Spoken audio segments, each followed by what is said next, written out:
Film की शुरुआत mark से होती है, जो अचानक अपनी नींद से जाग जाता है क्योंकि उसकी पड़ोसन उसे आवाज देकर बता रही होती है कि कुछ हो रहा है। हैरानी की बात यह है कि वह उसकी बात को पूरी तरह नजरअंदाज कर देता है और ऐसे दोबारा सो जाता है जैसे सब कुछ बिल्कुल सामान्य हो। कुछ देर बाद जब वह उठता है तो खिड़की खोलने की कोशिश करता है, लेकिन उसे पता चलता है कि वह फंसी हुई है।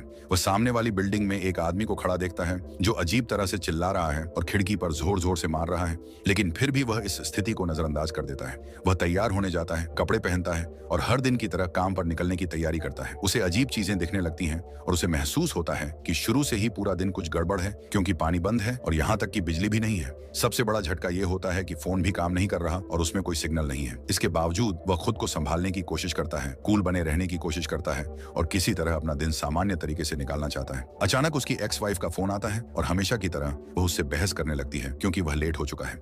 उनकी बातचीत से हमें पता चलता है कि इस बार वह अपने बच्चों की कस्टडी की आखिरी सुनवाई के लिए देर कर चुका है। ये जज के सामने अपना पक्ष रखने का उसका आखिरी मौका था और दुर्भाग्य से अगर वह यह केस हार जाता है तो वह हमेशा के लिए अपने बच्चों को खो देगा। वह किसी भी तरह समय पर पहुंचने की कोशिश करता है और भागकर दरवाजा खोलने जाता है, लेकिन उसे उससे भी बड़ा झटका लगता है। दरवाजा भी फंसा हुआ है और खुल ही नहीं रहा। वह अपनी एक्स वाइफ को समझाने की कोशिश करता है कि उसके साथ क्या क्या हो रहा है ताकि वह स्थिति को समझ सके, लेकिन अचानक सिग्नल फिर से कट जाने की वजह से फोन डिस्कनेक्ट हो जाता है। अब वह यह समझ नहीं पाता कि घर से बाहर कैसे निकले। जब वह दोबारा खिड़की से बाहर देखता है तो नोटिस करता है कि सारे पड़ोसी अपने अपने घरों में फंसे हुए हैं, खिड़कियों पर मार रहे हैं, बाहर निकलने की कोशिश कर रहे हैं और मदद के लिए चिल्ला रहे हैं। ध्यान से देखने पर उसे सड़क पर कुछ अजीब लोग दिखाई देते हैं जो प्रोटेक्टिव सूट पहने हुए खड़े हैं और ऊपर डरे हुए लोगों को पूरी तरह नजरअंदाज कर रहे हैं। किसी को समझ नहीं आ रहा कि क्या हो रहा है और कोई भी उन्हें भरोसा दिलाने की कोशिश नहीं कर रहा। मार्क अपनी पड़ोसन लिंडा से बात करने की कोशिश करता है, उम्मीद करते हुए कि शायद उसे कुछ पता हो। वह यह भी कंफर्म करती है कि वह भी अपने घर में फंसी हुई है। इससे पहले कि वह अपनी बात पूरी कर पाती, मार्क एक बहुत तेज आवाज सुनता है जो जल्दी ही गायब हो जाती है। वह यह समझ नहीं पाता कि आखिर हुआ क्या था और देखते ही देखते रात हो जाती है। खुद को बेहद परेशान महसूस करते हुए वह एक नुकीले औजार का इस्तेमाल करके दरवाजा तोड़ने की कोशिश करता है ताकि बाहर निकल सके। वह लगातार कोशिश करता रहता है, यहाँ तक कि उसका हाथ घायल हो जाता है और उससे काफी खून बहने लगता है। उसी समय एक लाउडस्पीकर चालू होता है और एक बहुत महत्वपूर्ण संदेश सुनाई देता है। दुर्भाग्य से उस संदेश में कुछ भी स्पष्ट नहीं किया जाता। वह सिर्फ लोगों से शांत रहने को कहता है और बताता है कि स्थिति नियंत्रण में है और इसे जितनी जल्दी हो सके ठीक कर दिया जाएगा। इससे पहले कि मार्क पूरी तरह समझ पाए कि क्या हो रहा है, वह देखता है कि उसके सामने वाली दीवार टूट जाती है और एक घबराया हुआ युवा लड़का सर्गेई अपने शांत और बोल न पाने वाले छोटे भाई निको के साथ अंदर घुस आता है। सर्गेई बाहर निकलने के लिए किसी भी रास्ते की तलाश करने लगता है। शुरुआत में उसे लगता था कि समस्या सिर्फ उसके घर तक सीमित है, लेकिन जब उसे पता चलता है कि सभी पड़ोसी भी उसी स्थिति में फंसे हुए हैं तो वह हैरान रह जाता है। बाहर निकलने का कोई रास्ता नहीं है और वे सभी बहुत बड़ी मुसीबत में हैं। कुछ ही देर बाद दो और पड़ोसी अंदर आते हैं, सैली जो एक नर्स है और एडन जो सरकार के लिए काम करता है। उन्हें पता चलता है कि ये दोनों भी अपने अपने घरों में बिल्कुल यही सब झेल रहे हैं और उनकी पूरी बिल्डिंग अब दुनिया से कट चुकी है, जिसे चारों तरफ से सुरक्षा बलों ने घेर रखा है। ये साफ दिखाई देता है कि एडन बुरी तरह डरा हुआ है, तनाव में है और अपने डर पर काबू नहीं रख पा रहा। उसे पूरा यकीन है कि उनकी जानकारी के बिना कुछ खतरनाक हो रहा है और उनकी जान खतरे में है। वह मानता है कि सरकार उनसे कुछ छिपा रही है। वे बाहर की दुनिया से संपर्क करने का कोई भी तरीका ढूंढने की कोशिश करते हैं, लेकिन दुर्भाग्य से सभी लाइनें बंद हैं। कुछ देर बाद लाउडस्पीकर पर फिर एक घोषणा होती है जिसमें उन्हें भरोसा दिलाया जाता है कि एक मेडिकल टीम पहुंच चुकी है, समस्या को हल करने की कोशिश कर रही है, सब कुछ नियंत्रण में है और उन्हें चिंता करने की कोई जरूरत नहीं है। सैली मार्क के हाथ के घाव का इलाज करने की कोशिश करती है और कटे हुए हिस्से पर टांके लगाती है। वे सभी सदमे की हालत में रहते हैं और यह समझने की कोशिश करते हैं कि आखिर उनके साथ क्या हो रहा है। उसी समय मार्क को विंडा याद आती है, जो एक बुजुर्ग महिला है और जिसकी आवाज काफी देर से सुनाई नहीं दी थी। वह उसकी चिंता करने लगता है। वह खुद जाकर उसका हाल देखने के लिए उसकी दीवार तोड़ने का फैसला करता है। सर्गेई आसानी से दीवार तोड़ देता है। जैसे ही वे अंदर जाते हैं उन्हें वह फर्श पर बेहोश पड़ी मिलती है। वे उसे उठाकर खड़ा करते हैं और थोड़ी देर बाद वह होश में आ जाती है। इसके बाद वे नीचे काम कर रही मेडिकल टीम को देखने लगते हैं और हैरान रह जाते हैं कि वे अस्पताल जैसी टेंट और शेल्टर लगा रहे हैं और ऐसा लग रहा है कि मरीजों को उनके अंदर ले जाया जा रहा है। फिर लाउडस्पीकर पर एक और घोषणा होती है जिसमें कहा जाता है कि गैस लीक हो गई है और सभी लोग अपने घरों में ही रहें तथा किसी भी हालत में बाहर निकलने की कोशिश न करें। वे विंडा को सिगरेट पीने से रोक देते हैं क्योंकि उन्हें डर है कि कहीं आग न लग जाए। इतना सब कहे जाने के बावजूद एडन को पूरा यकीन है कि उनसे झूठ बोला जा रहा है और असल में कुछ बिल्कुल अलग हो रहा है। स्वाभाविक रूप से उसकी बातें सुनकर सब बेचैन हो जाते हैं, क्योंकि वे सच्चाई का पता नहीं लगा पा रहे हैं। अगर सच में सिर्फ गैस लीक हुई है और मामला इतना साधारण है, तो फिर नीचे मेडिकल टीम क्यों बुलाई गई है और पूरे इलाके को क्वारंटीन क्यों किया गया है? स्थिति तब और खराब हो जाती है जब वे नीचे कर्मचारियों को जमीन और बिल्डिंग के आसपास किसी तरह के रसायन छिड़कते हुए देखते हैं। साथ ही वे और लोगों को घसीटकर टेंट के अंदर ले जा रहे होते हैं, जिससे ऐसा लगता है कि वे किसी संक्रमण से संक्रमित हैं। सबसे बड़ा झटका तब लगता है जब उनमें से एक व्यक्ति भागने की कोशिश करता है और कर्मचारी उसे तुरंत गोली मारकर कुछ ही सेकंड में खत्म कर देते हैं। यह दृश्य देखकर सभी बुरी तरह डर जाते हैं और उन्हें यकीन हो जाता है कि वे किसी बड़ी आपदा के बीच फंसे हुए हैं। वे अपनी स्थिति के आगे मजबूर होकर हार मान लेते हैं। उन्हें महसूस होने लगता है कि वे शायद कभी वहां से बाहर नहीं निकल पाएंगे। कुछ घंटों बाद सर्गेई देखता है कि प्रोटेक्टिव सूट पहने कुछ कर्मचारी सामने वाली बिल्डिंग के अपार्टमेंट्स में दाखिल हो रहे हैं। वे लोगों को जबरदस्ती बाहर निकाल रहे हैं, उनके साथ हिंसा कर रहे हैं और बेरहमी से उनकी पिटाई कर रहे हैं। जो भी विरोध करता है उसे मार दिया जाता है। मार्क और उसके साथ मौजूद सभी लोग बुरी तरह डर जाते हैं और स्टाफ के उनके अपार्टमेंट तक पहुंचने से पहले बच निकलने का कोई उपाय ढूंढने लगते हैं। संयोग से विचार करते समय मार्क को याद आता है कि उसने अपने अपार्टमेंट में कुछ ऐसे केमिकल रखे हुए हैं जो दरवाजे को सील करने वाले पदार्थ को घोल सकते हैं और उसे खुलने में मदद कर सकते हैं। समय बर्बाद न करते हुए वे तुरंत उन केमिकल्स को ढूंढना शुरू कर देते हैं ताकि अपनी योजना को अंजाम दे सकें। मार्क उन पदार्थों को मिलाना शुरू करता है और उन्हें दरवाजे के नीचे डाल देता है। वाकई वह पदार्थ अपने आप घुलने लगता है। सभी अपनी पूरी ताकत लगाते हैं और आखिरकार दरवाजा खोलने में कामयाब हो जाते हैं। लेकिन अब एक और बड़ी समस्या सामने आ जाती है। उन्हें यह नहीं पता कि बिल्डिंग से बाहर कैसे निकला जाए और कैसे बचा जाए। अचानक जब वे आपस में बात कर रहे होते हैं, तब विंडा उन्हें बताती है कि निको गायब हो गया है और उसे नहीं पता कि वह कहां गया। बहुत ज्यादा चिंतित होकर वे उसे हर जगह ढूंढने निकल पड़ते हैं। डर के मारे वह लड़का वेंटिलेशन शाफ्ट में जाकर छिप गया था और उसके अंदर रेंगते हुए नीचे वाली मंजिल तक पहुंच गया था। वहां वह एक बेहद दर्दनाक और डरावना दृश्य देखता है। वह देखता है कि कुछ कर्मचारी एक बुजुर्ग महिला पर सहयोग करने का दबाव डाल रहे हैं और उसे जबरदस्ती एक बहुत अजीब इंजेक्शन लगा रहे हैं। इंजेक्शन लगते ही वह महिला फर्श पर गिरने लगती है और जोर जोर से खांसने लगती है। लड़का फैसला करता है कि किसी के देखने से पहले उसे जल्दी से ऊपर वापस लौट जाना चाहिए। उसका भाई उसकी आहट सुन लेता है और उसे जल्दी से ऊपर खींचकर सुरक्षित करने की कोशिश करता है। उसी पल कर्मचारियों की नजर उस पर पड़ जाती है और वे उसे जबरदस्ती नीचे खींच लेते हैं। सर्गेई अपने भाई की मदद के लिए दौड़ पड़ता है और मार्क भी उसके साथ चला जाता है। चारों तरफ अफरा तफरी मच जाती है। सर्गेई उनमें से एक कर्मचारी पर हमला कर देता है और गुस्से में उसे इतनी बुरी तरह पीटता है कि उसकी मौत हो जाती है। दूसरे कर्मचारी को मारने से पहले ही मार्क उसे रोक देता है, क्योंकि वह इसे सच जानने का एक मौका मानता है। उन्हें पता चलता है कि वह एक महिला है और वे उसे जबरदस्ती उस अपार्टमेंट में ले आते हैं जहां वे रह रहे हैं। सैली और एडन उसकी तलाशी लेते हैं और उसके पास से एक बहुत अजीब धुएं वाला स्प्रे बरामद करते हैं। मार्क उस पर दबाव डालता है ताकि वह सच बताए और सब कुछ कबूल करे। दुर्भाग्य से सर्गेई अपना आपा खो देता है, उसे जबरदस्ती पकड़ लेता है और खिड़की के सामने ले जाकर खड़ा कर देता है। वह सभी पड़ोसियों को बता देता है कि उसने स्टाफ के एक सदस्य को पकड़ लिया है, ताकि अगर कोई उससे बदला लेना चाहता हो तो ले सके। कुछ देर बाद उसका रेडियो चालू हो जाता है। उसका साथी यह जानकर हैरान रह जाता है कि उन्होंने उसे बंधक बना लिया है और उनसे बातचीत करने की कोशिश करता है। वह उन्हें भरोसा दिलाता है कि वे उनकी मदद करने आए हैं और उन्हें नुकसान पहुंचाने का कोई इरादा नहीं रखते। लेकिन मार्क बातचीत करने से इनकार कर देता है और जिद करता है कि महिला को छोड़ने से पहले उसे पूरी सच्चाई जाननी होगी। इस बीच सर्गेई लगातार रेडियो में चिल्लाता रहता है और उस स्टाफ सदस्य को धमकाता है। वह कहता है कि अगर उन्हें अपनी साथी वापस चाहिए तो वे खुद आकर उसे ले जाएं। मार्क सर्गेई को जितना हो सके शांत करने की कोशिश करता है और महिला से नरमी से बात करता है, उम्मीद करते हुए कि वह सच बता देगी। वह उसे बताती है कि उसका नाम हजाल है। जब मार्क उसके चेहरे से हेलमेट उतारने की कोशिश करता है तो वह बुरी तरह डर जाती है और पीछे हट जाती है। अब मार्क को पूरा यकीन हो जाता है कि उनकी जान खतरे में है। सरकार उनसे कोई बहुत बड़ा राज छिपा रही है और हजाल खुद को उनसे बचाने की कोशिश कर रही है। उसे महसूस होता है कि कुछ बहुत गलत है और उन्हें नहीं पता कि वह क्या है। भारी दबाव में आकर हजाल आखिरकार उन्हें सच बताने का फैसला करती है। वह समझाती है कि उनके इलाके में एक बेहद खतरनाक वायरस फैल चुका है और जो भी इससे संक्रमित होता है उसकी तुरंत मौत हो जाती है। दुर्भाग्य से यह वायरस हवा के जरिए फैलता है और कोई भी इसे नियंत्रित नहीं कर पा रहा है। इसी वजह से सरकार ने उनकी सारी संचार सुविधाएं बंद कर दी और उन्हें पूरी तरह दुनिया से अलग कर दिया ताकि किसी को पता न चल सके कि वहां क्या हो रहा है। बाकी देश की सुरक्षा के लिए सरकार ने पूरे इलाके को छोड़ देने का फैसला किया और उसे पूरी तरह लॉकडाउन कर दिया। यहाँ तक कि बिजली और पानी भी बंद कर दिए गए ताकि उनके पास कोई विकल्प न बचे।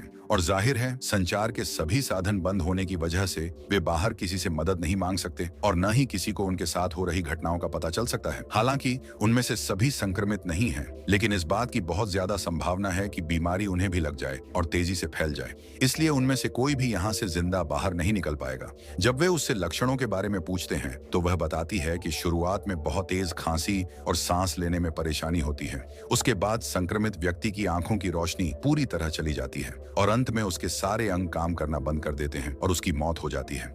वह उन्हें भरोसा दिलाती है कि वैज्ञानिक इलाज खोजने की कोशिश कर रहे हैं और अपनी पूरी क्षमता से काम कर रहे हैं, लेकिन दुर्भाग्य से अभी तक उन्हें कोई सफलता नहीं मिली है। स्वाभाविक रूप से जब सर्गेई यह सब सुनता है तो वह और ज्यादा गुस्से में आ जाता है।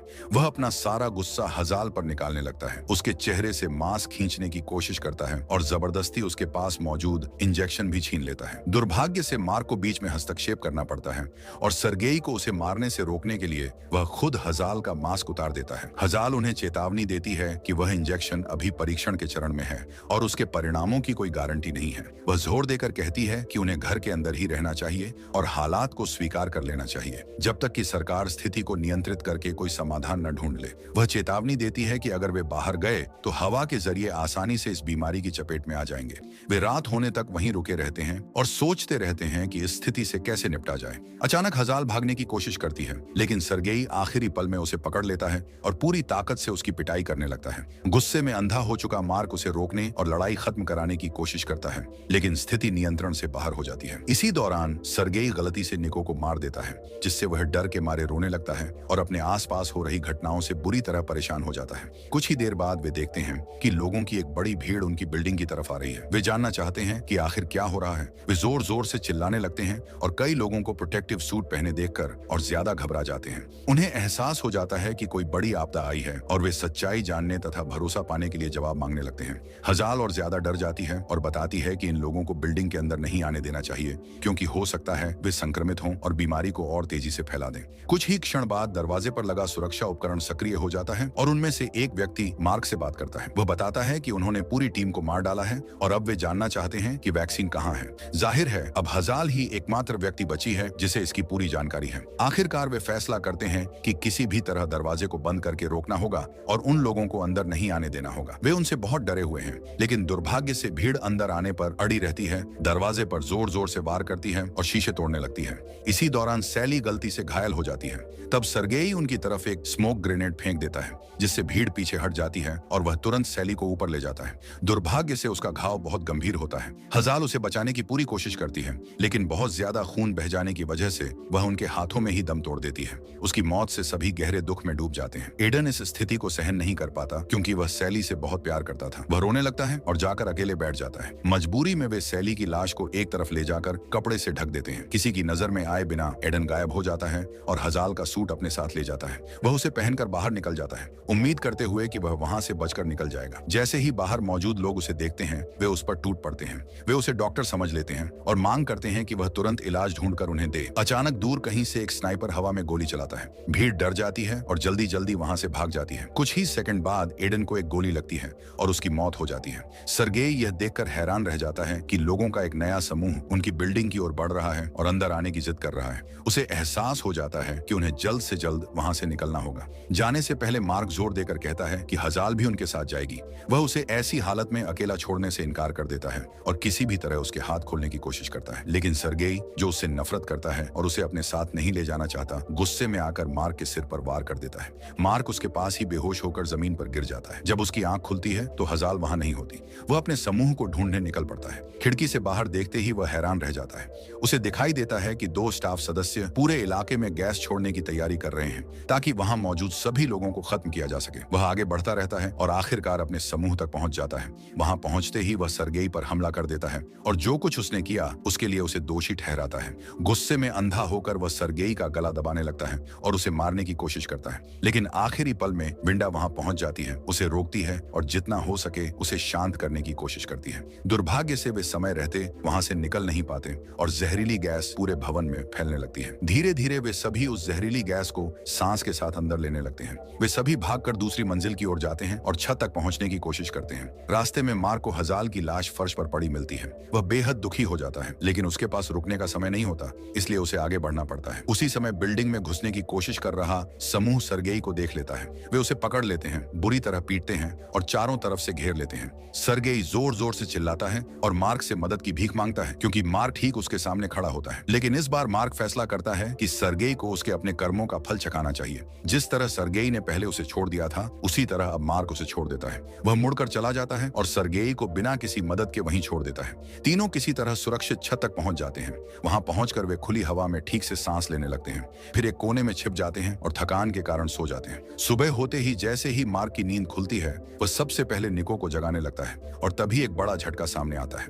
उन्हें पता चलता है कि विंडा की मौत हो चुकी है। निको का दिल टूट जाता है और वह बेकाबू होकर रोने लगता है। स्थिति को संभालने के लिए मार्क उससे कहता है कि विंडा सिर्फ सो रही है। वह निको से कहता है कि उसे आराम करने दो, क्योंकि वह बहुत थक गई है। अब वहां सिर्फ मार्क और निको ही बचे हैं। मार्क ऊपर से पूरे शहर को देखता है और पाता है कि सब कुछ पूरी तरह बर्बाद हो चुका है। बीमारी हर जगह फैल चुकी है। उसे समझ आ जाता है कि उन्हें जितनी जल्दी हो सके इस बिल्डिंग से बाहर निकलना होगा। निको को हर कीमत पर बचाने का निश्चय करके वह उससे आंखें बंद करने को कहता है। वह उसे समझाता है कि वे दोनों मिलकर एक खेल खेलने वाले हैं। इसके बाद वह निको को अपनी पीठ पर उठा लेता है और दौड़ना शुरू कर देता है। रास्ते भर उसे हर तरफ लाशें बिखरी हुई दिखाई देती हैं। यह एक बेहद डरावना दृश्य होता है। आखिरकार वह सुरक्षित रूप से बिल्डिंग से बाहर निकलने में सफल हो जाता है, लेकिन यहाँ एक और झटका उसका इंतजार कर रहा होता है। सड़क पर एक भी इंसान दिखाई नहीं देता, यहाँ तक कि सुरक्षा और क्वारंटीन टीम भी गायब हो चुकी होती है। उसी समय उन्हें एक गंभीर चेतावनी सुनाई देती है। घोषणा में कहा जाता है कि बिना अनुमति सड़क पर घूमने वाले किसी भी व्यक्ति को गिरफ्तार कर लिया जाएगा। सोचने का समय न होने की वजह से मार्क तुरंत एक योजना बनाता है। वह एक स्टाफ सदस्य का सूट पहन लेता है, निको को साथ लेता है और आगे बढ़ जाता है। उसे लगता है कि अब वह सुरक्षित है और किसी को उस पर शक नहीं होगा। लेकिन दुर्भाग्य से रास्ते में उनकी मुलाकात सामने वाली बिल्डिंग के एक आदमी से हो जाती है। वह आदमी मार्क को स्टाफ सदस्य समझ लेता है और निको को बंधक बना लेता है। वह मार्क को धमकाता है और फैसला करता है कि वह निको को मार देगा। उसका मानना होता है कि उसकी पूरी फैमिली की मौत के लिए सरकार जिम्मेदार है और वह किसी भी तरह बदला लेना चाहता है। मार्क उसे समझाने की कोशिश करता है कि वह कोई डॉक्टर नहीं है, बल्कि उसी की तरह एक आम इंसान है। लेकिन जाहिर है वह आदमी उसकी बात पर विश्वास नहीं करता। आखिरी पल में निको उस आदमी को मारकर खुद को छुड़ा लेता है और भाग निकलता है। इसके बाद मार्क और उस आदमी के बीच लड़ाई शुरू हो जाती है। इस लड़ाई में मार्क बुरी तरह घायल हो जाता है।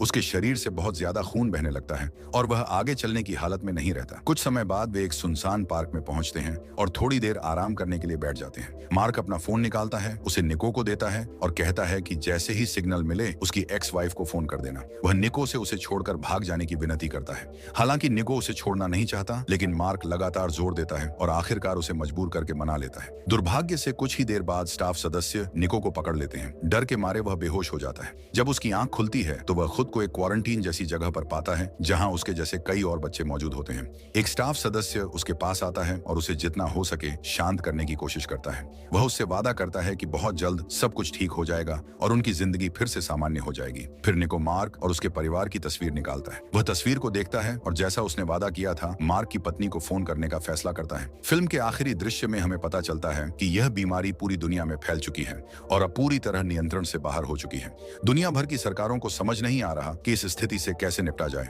और पूरी दुनिया एक विनाशकारी तबाही का सामना कर रही है।